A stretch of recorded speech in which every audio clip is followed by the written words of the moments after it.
Hopefully there are no Oscars awarded to anybody downplaying the significance of Gavin Williams' elbow injury. Is there anybody else who could emerge in the Guardians shortstop competition? And we'll talk about the top college performances of the weekend and who to keep your eye on for the Guardians draft.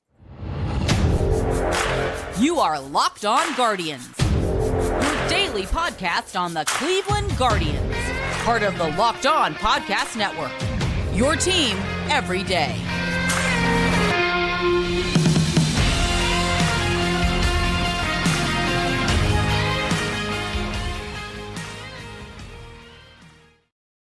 Hello, everyone, and welcome to today's show. Today's episode is brought to you by FanDuel. Make every moment more. New customers join today, and you'll get $150 in bonus bets if your first bet of $5 or more wins. Visit FanDuel.com/lockedon to get started. We are going to get started now. We have a bit of a late start. I'll take a moment, say when I have more info that I was on another podcast, and I'll share that out. But Justin was very kind and allowed us to delay. And without further delay, Gavin Williams. Gavin Williams scratched from Sunday start due to an elbow discomfort out of abundance of caution, says Stephen Vogt. Happened while he was doing some weighted ball throws and made an awkward throw and felt some discomfort. Vogt says that Williams should be back up and throwing in a few days. They're just shutting him down for a couple days just to make sure everything is A-okay.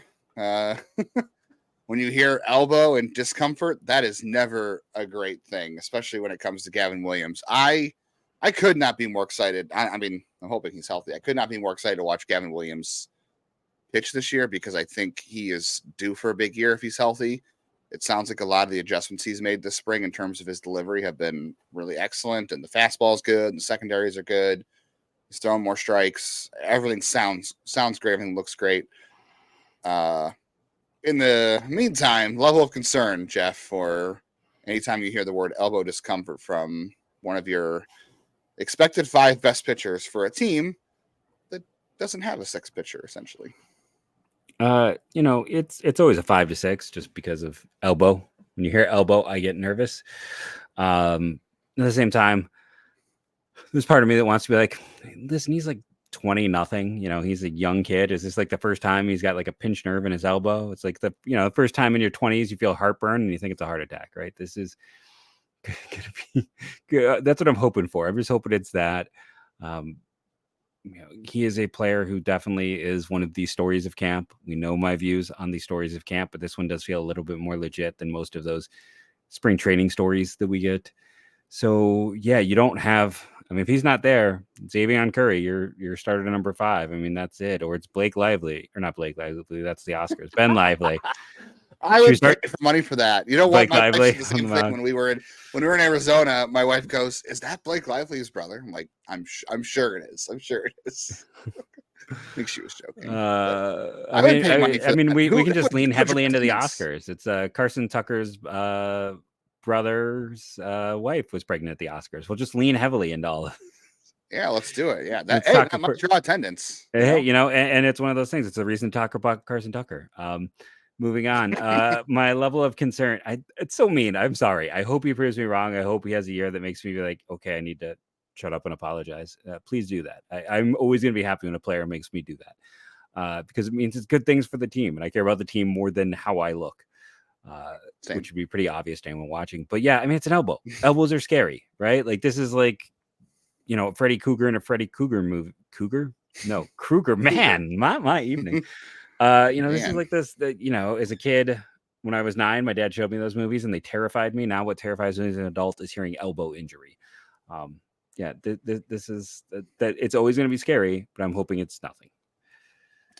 Yeah, it has to be a 5 or a 6 just when it deals with the elbow. Like if you could have said he had some backs are never good either, but he could have said back tightness or knee discomfort or whatever. I mean, anything that doesn't have to do with shoulder or elbow, I probably would have been like, all right, it is what it is. It won't be a long-term thing. We've seen knees be long-term things. We've seen backs be long-term things. When you start talking about elbows and shoulders, there's definitely a level of concern. I think really for me, it's, the elbows are always not good, especially for a pitcher of Williams' importance and ilk to this team right now, because look, The real problem is this: if you let's go to the worst case scenario here. I'm not saying this is what's happening, but let's go to the worst case scenario here and just say he needs Tommy John, right? For the Guardians' sake, a lost year of Gavin Williams on the 60-day IL is not great because that's one lost year of really two. Because think about it. Let's say he has Tommy John in a couple of weeks or a month from now, whatever it is. He comes back next year. You don't know what your returns are going to be when he comes back. That's essentially 2 lost years of Gavin Williams, and you started his clock early. So, out of all the pitchers on the staff to get hurt, I mean, obviously you don't want Bieber and McKenzie to get hurt because they're important to the team this year, and especially to Bieber, because if he doesn't stay healthy, then you risk not being able to trade him or not having a draft pick attached to him. You get hurt, he's potentially your ace. I think Williams weirdly is the second best choice. I guess, but like considering the fact that we know the Guardians have a limited time with him, given his agent, like this is a significant elbow injury is 2 lost years of him, and that's the timetable isn't great for that. But there's no reason to press the panic button yet because the Guardians do say they're back throwing in a couple days. He would come back, pitch for a year, then you immediately if he's shown that he's pitching well, you flip him. If not, you're in a situation where you're back to the Shane Bieber without the highlights, right? Not that there's been lowlights, but I mean the highlights of Shane Bieber were very high. We're not talking anybody off the ledge going there. That is the worst case scenario here, but we'll see what happens. I don't think we're there. I do not think we're there. No, I will say, I agree. Do not freak out. He didn't come out of a game mid-start with an elbow. Like if he had walked off the mound in the middle of a start with an elbow scare, I think that's worse. But this is a weighted ball thing, and like you said, it might be the first time he's really felt that elbow discomfort because he made a strange throw with the weighted ball, and it might have come at a bad angle, And it's okay to slow play him too. Like you can sit there and say, "Well, hold him out of a start, make him your 5th starter." Bring him along a little bit slower if you have to. Just do what you can to keep the guy healthy because, as I've said before, the rotation is the key. Everybody knows the rotation is the key to this team. The hitting is the hitting. It is what it is. We think it's going to be better than last year, but the pitching is, it's going to take this team where it's going to go if they're going to go anywhere because you can't rely on the offense.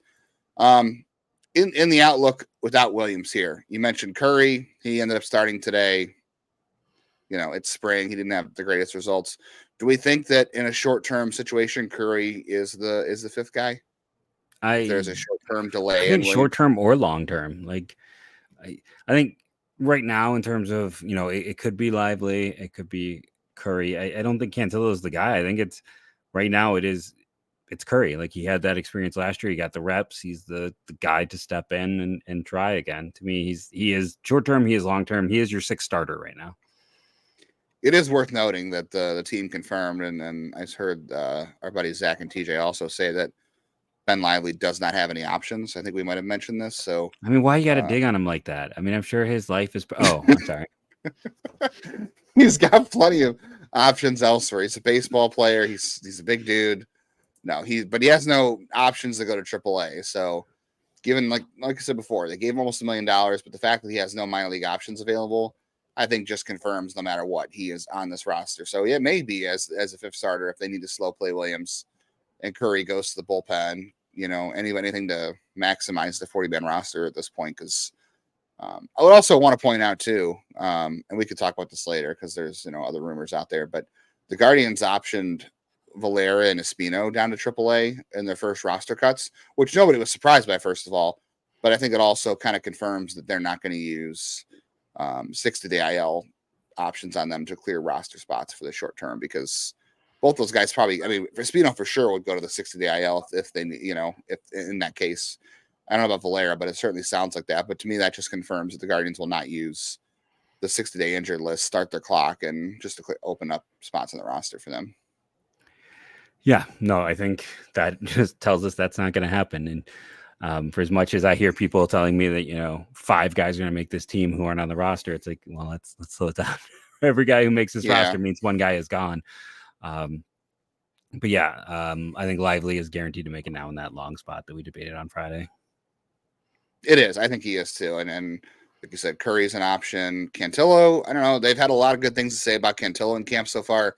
He also pitched on Sunday, had some mixed results, but Vogt's gone out of his way a couple times to say how much he's impressed by Cantillo's presence out there and his demeanor and how he attacks hitters. So long term, if not again, we're not saying this is a long term injury. We're hoping it's not a long term injury, but If it were, I would probably go with Cantillo just because he is the best pitcher on your 40-man roster ready to start right now if there is a long-term injury. Short-term, it makes sense to go to Lively and Curry just because if it's like, if you slow play Williams from 1 or 2 starts, that's fine for those guys. But if we're talking a season, I think you might as well just go to your next best option. That next best option long-term is Cantillo. But that's getting way ahead of ourselves.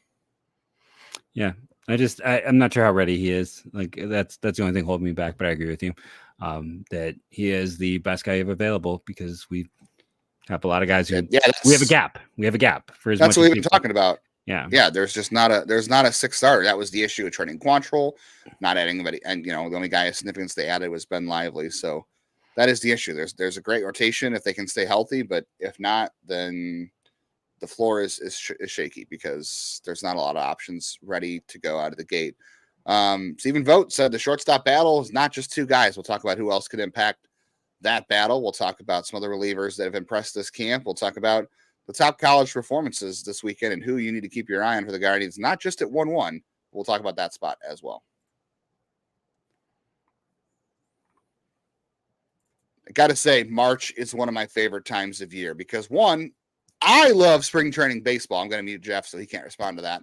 But it's also because you have March Madness. So say goodbye to busted brackets because FanDuel lets you bet on every game of the tournament. I love March Madness. I love it. It's the best time of year. Whether or not you're betting on the big upset or a 1 seed, time to go dancing on America's #1 sportsbook. Right now, new customers get $200 in bonus bets if your first $5 bet wins.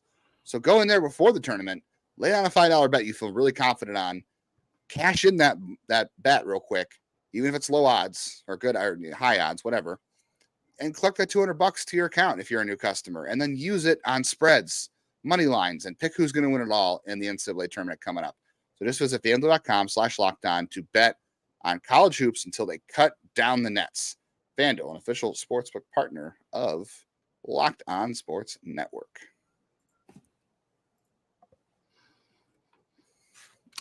I love March. I just do. Hope springs eternal in March, okay? Until you get a Gavin Williams, Tommy John, every team's got hopes of doing something great this season. The college tournament is awesome. I haven't watched it the last 3 years.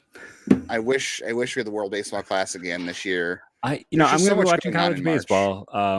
There's a lot of baseball, yes, fun to do. Like I said, I don't get into college basketball. It's just one of those things that I slowly lost interest in college sports. As I got older. I don't watch college basketball in season. I watch it pretty much during the month of March. I'll throw on a game occasionally. I just haven't done it. I do want to throw this out there. Speaking of, Tommy John, we're seeing, some stuff pop up on Twitter. If you're like, why aren't you guys addressing I can say on Friday we were told something, but we operate like media, which is if we don't have confirmation from more than one source, and that's not to knock any sources, we appreciate any information anyone gives us, we're not going to run with it. So we aren't newsbreakers. We are people who do analysis, and we appreciate having information. But if you're like, why aren't they discussing this? It's because there's a chance independent sources. Yeah, there's a chance that the person reporting it got it from the same source we have, and we don't talk to the person reporting it because we have very different views. Because we know they would just run with one source. So if you're curious about it, you can go to the account of the person we have drama with, see who he's reporting having injury. Until we get confirmed information, we're never going to run with it. We trust people telling us things. We think that's great, but good media means you double check and triple check information. I've always operated with finding a second source to corroborate. Not that we don't trust anybody who has given us information. It's just rules. You have to double check. If you don't double check, you either get that's what I was always taught. And when it comes to serious injuries, you never want to put something out there that's not official. I mean, I'm going to assume this information is correct, but we'll wait until there's an update there. I mean, it'd be great if it wasn't true. Honestly, it'd be great if it wasn't true. I mean, we'll probably get confirmation with the spring breakout game. That will probably be confirmation there. And there's also, some other rumors floating around too that aren't 100% confirmed either on other pitching prospects that I'm not going to get into. Gavin Williams.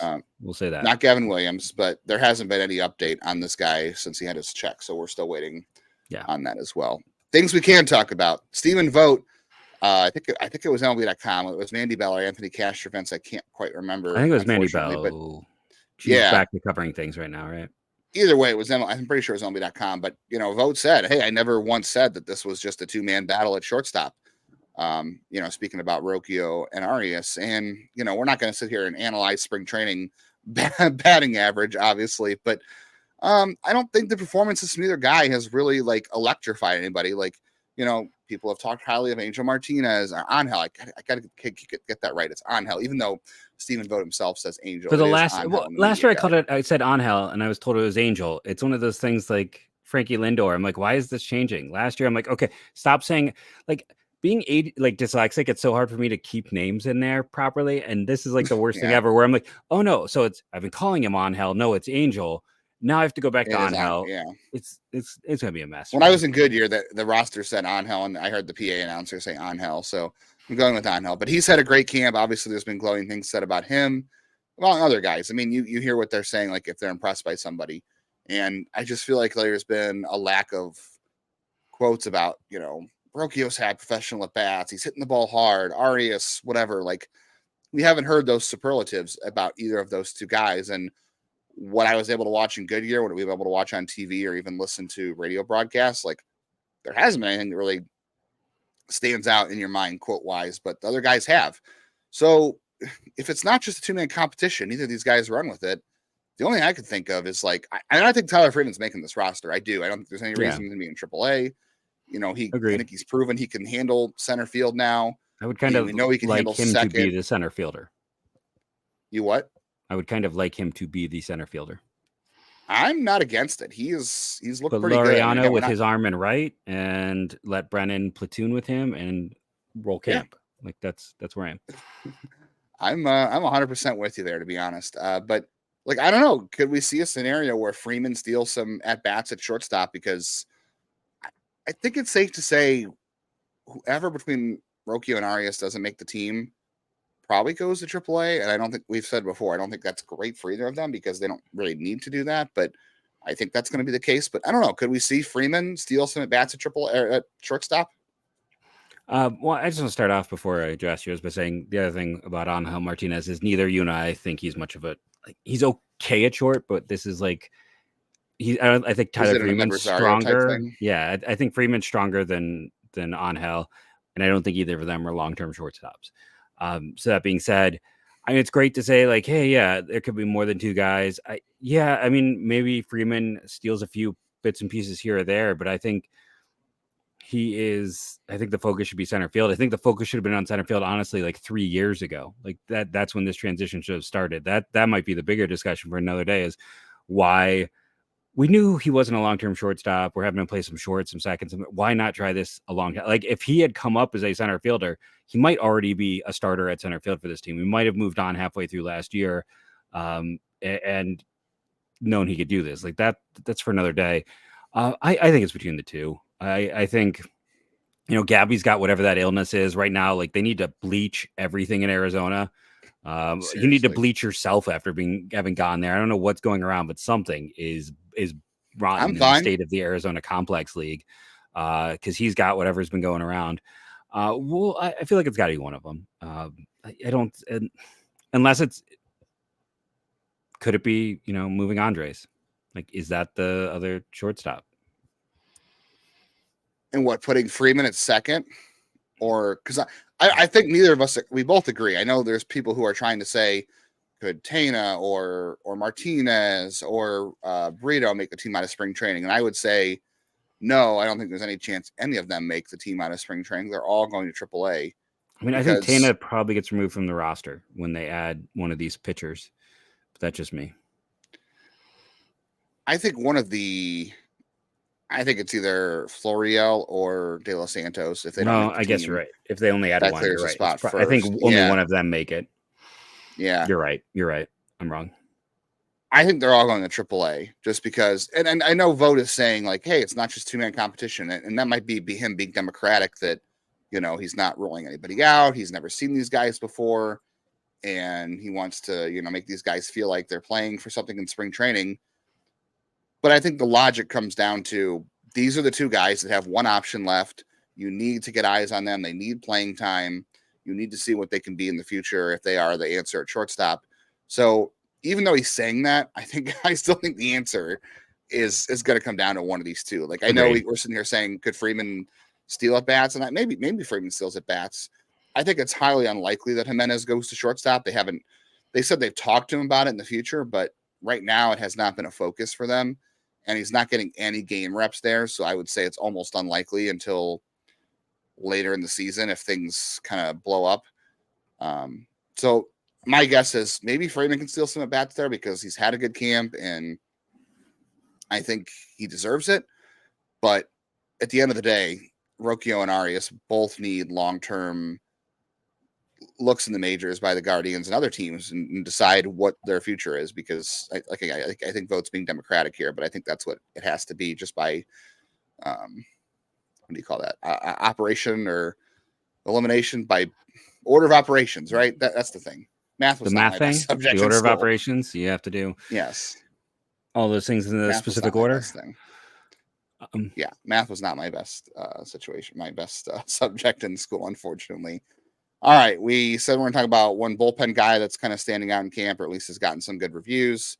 And then we got to talk college baseball top performers and guys in the 1-1 discussion, updates over the weekend, because it was a big weekend in college baseball. So all coming up here on the rest of today's show.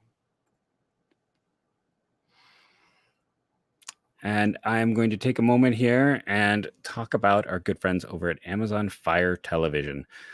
They're your destination for sports, for live games, to highlights, to in-depth analysis. Fire TV offers amazing viewing experiences with smart TVs, as well as a Fire Stick you can plug into your existing TV that provides access to millions of movies and TV episodes, as well as free live TV. Whether it's the opening weekend for baseball or college basketball tournament, you're going to want to have a Fire TV.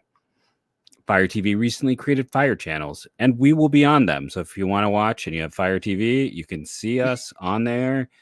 This includes all of Locked On and most of the big pro leagues and college conferences as well. I'm going to be checking this out personally for college baseball. I want to see if they're talking about college conferences. Hopefully it's the big picture, everything. We can watch some college baseball on here. There's great news, entertainment, gaming, traveling, and cooking videos. Check out Fire TV channels on Fire TV and Alexa devices. If you haven't checked out Fire TV channels, you should. Trust me on this. To learn more, visit www.amazon.com/LockedOnFireTV. All one word. Before we get into one Florida college pitcher, let's talk about a former Florida college pitcher. That is Franco Aleman. Got some praise from manager Stephen Vogt over the weekend. He closed the game. He's pitched in a couple of games in spring so far. He was on the docket to pitch, I think, almost every game when I was in Arizona, and he never got in. Like, the way the pitching schedule just worked out, like, he never got into the game. So I was disappointed by that. But he, in his all performances, looked really good. I know he's been up to 96. He closed out a game the other day. Vogt said he threw within 10. He took it seriously. It wasn't just a game where he was coming in to finish a ninth inning of a spring training game. He came out there with a demeanor and a focus to actually go out there and impress with what he could, and he did a good job. So I don't think Aleman, I know Aleman's not making, I don't know, I guess I shouldn't say no. It's a new crew in town, but he's not, you got to be able to pitch 2 days in a row to make a bullpen. Yeah, that was the issue with Aleman last year. It was being available more often than a couple days in a row. I mean, at points last year, he was pitching once a week. Like, he was literally like he was a reliever as a college starter. Like, he was throwing once every 6 games. So that was something Cleveland pointed out he needs to improve upon. And they said he's taking steps to. They appreciate his efforts in the weight room and availability. So, but good weekend for him. Would not surprise me to see him at some point this year. Agreed, especially because they have to add him, right? Like, he's the guy who has to he is a 2024 Rule 5 ad. So look for August or so. Operated that way before. Yeah, they've operated that way before. All right, another Florida pitcher, Jac Cagliaone. We don't really have him in the 1-1 conversation, but I know you've mentioned last week on the show that, if it's a pitcher, that's probably where his future is on the mound. He proved that again on Sunday. Yeah, I know a lot of people still focus on the hit tool, and I watch some of his at bats. He still expands too much for me. Like, he still chases. The power is great, but like, as a pitcher right now, he's going about 5 innings, and he's showing, multiple, at least average off speed pitches. Command is Major still was good on Sunday. Yeah, I mean, still a touch below average, but he's not maintaining it deeper. We'd like to see him do that. He might just be a excellent reliever, which is not what you want to do 1-1. I don't think he's really in the 1-1 conversation. But I think, I told everyone last week, check him out. And then, I know that it was St. Mary's, which is a solid program, not a great one, but it's a solid mid-major. And he was great again. I mean, 6 no-hit innings. Got lifted after his second baseman booted a ball. He had already walked 3 guys, though, so it wasn't like it was a no hits game or anything. But 6 no-hit innings, and he's hard to pick up because of the way that everything kind of comes at you similar. Like and focusing on pitching, which I know it's not what people want to hear with him. But I think you focus on pitching with his size, with his build. You see if you can help him with his command. He could be something special. I kind of get Michael Lorenzen vibes. That's kind of where I'm at. Like, he's a guy who has big power, and there was talk about him being a 2-way player, and he's been better as a pitcher, and he throws hard, and he's got swing and miss stuff, but the command isn't always great.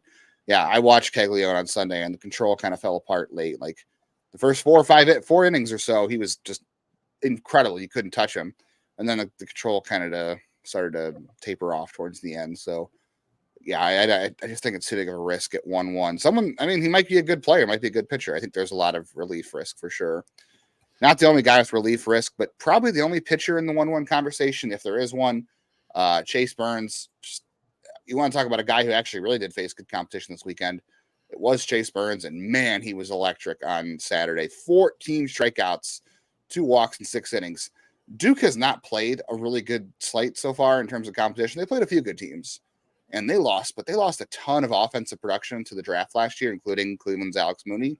Yeah. But they won 2 out of 3 from Wake. They won that series. They did, and they obliterated the baseball Friday night. They crushed Josh Hartle Friday. They won Sunday, and they have blown up offense all season long. So for Chase Burns to go out there and just have 2 walks, he made them look like a high school team. He made them look. I mean, he looked like a pro pitcher pitching against a college team. That was a better performance than his performance to start the year against Illinois. I know everybody loved the video of that against Illinois, but Duke is really good, and he, like you said, he made him look like a high school team. 2 hits, tons of Ks. I mean, like right now, and we'll talk some Charlie Condon, but right now my top 3 is Condon, Burns, and Bazana, and not in that order, no. Okay. I was gonna say, but no, that's not my order at all. But it's just like there is a case to be made for him being the number 1 player because he just continues to dominate. The stuff's really good. There is some reliever risk. We have to be honest. He's not Skeens. This is not a Skeens situation from a year ago, but he's excellent. I mean, and anyone who wants to look down on anything in this game, it's like Michael Massey is a potential first rounder from Wake. He went 2 innings. Josh Hartle didn't go good on Sunday. 4 innings. Like they faced 3 potential first round pitchers.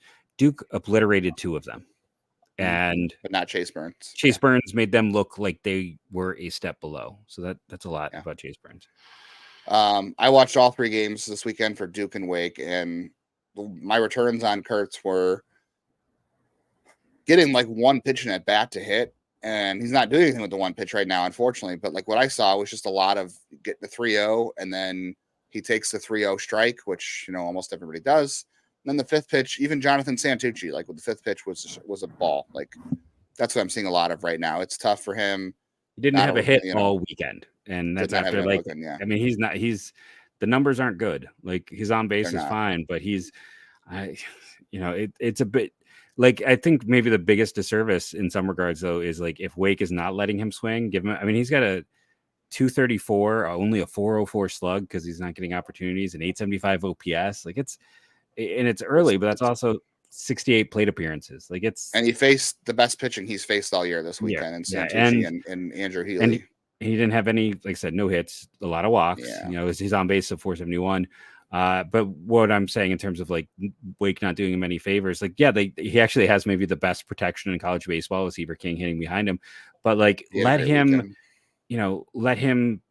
swing more, or let him, he's a good athlete. Let him play some outfield, move some things around, give guys opportunities, which is the opposite of what's happening with Condon in Georgia, where he's playing left, right, center, and third base. And he hasn't played anybody yet. I know a lot of people are excited about Condon, and he deserves to be in the top 3 right now in terms, like you said, the top 3 options at 1-1. But also note that Georgia Tech is probably the only team he's played so far in terms of competition. The Sunday he did okay in that game, but in that series was not great. Like he was 0 for 6 with 3 strikeouts and a walk in those first 2 games, which is important because Sunday is your weakest starter. That is often not when he actually faced good competition this year. It's like that he didn't. So as much as we want to get hype on Condon, I don't know if Cleveland will draft him because he was not great at the Cape. And we know they value that more than like in-season performance historically. And we'll see what he does against the SEC. When it comes the SEC is going to be a big thing for him. It will. That being said, he's top 3 for me. Yeah, Travis Bassana, good weekend from him, but they played California. Nobody. It was California State North or whatever it was. Great weekend. Just again, no, it didn't really play anybody, nothing of note there. Yeah. Vance Honeycutt, UNC played Pittsburgh. He had a good weekend. He had 4 hits and 14 at bats, and 1 was a homer. His numbers are looking better, but it's 10 strikeouts, 20 strikeouts, 10 walks. I'm just not there with Honeycutt at number 1 at this point. No, yeah, I don't see how you could be. It's too much swing and miss. I am 2 Florida State guys you like. I am there. Yeah. So here's the thing. Both these guys would be in my top 30 draft prospects right now. Cam Smith is almost universally and everyone's. James Tibbs, you keep bringing it up every week because it's so much fun. He's got 4 strikeouts total so far to 11 walks. Like he has been. Both these guys were great in the Cape. Both these guys. Cam Smith was not great. He's a draft eligible sophomore. Was not as strong as a freshman. But Tibbs has just dominated every level. Not the best arm, not the best athlete. Might be a left fielder, might be a first baseman, but dude just hits. Yeah, they're both exciting to watch in terms of the Guardians' 36th pick and maybe their 2nd round pick, I think, at 48. Dylan Drilling, I watched from Tennessee this weekend. The knock on Dylan Drilling was that he couldn't hit left-handed pitching last year. This year, much better. I saw the numbers from Joe Doyle. I don't know. I don't have them offhand, but they're very good this year. They're not just better, they're great. I saw him hit a home run to center field off a lefty on Saturday. Absolutely crushed. I'd be very interested in him with one of the top 2 picks as well if he is there. Billy Amick is a guy from Tennessee I know you like as well. The question is, can he play third base? He had a massive weekend. Bat will carry. Bat plays. Bat will carry no matter where he plays. They played Illinois, so not a huge opponent, but when you play those opponents, you got to hit, and they're hitting. Blake Burke also having a great season. If Cleveland doesn't take Kurtz 1-1, I'm interested in Burke. He has cut down on his strikeouts without sacrificing power, so that's exciting. Ryan Campos, I know a lot of people aren't really in on Arizona State catcher or players in general, but he has sacrificed some contact for power this year, and it's paying off. But he was a guy who was contact over power before, but now he is striking out a little more, hitting for more power, still gets on base. And then finally, Ryan Forcucci over the weekend from University of California, San Diego, another great weekend. Bad competition, but I think he is like a top 50 player right now, maybe a top 60 guy, but super exciting pitcher. All right. Big week for us, Jeff. We're running long, so I'll just say we have a lot of fun things lined up. The prospect draft is this week, so make sure you're joining in, rating, reviewing, downloading. Tons of great comments I'm seeing. So thank you all for jumping in and joining us, and thank you as always. And go Guardians, go!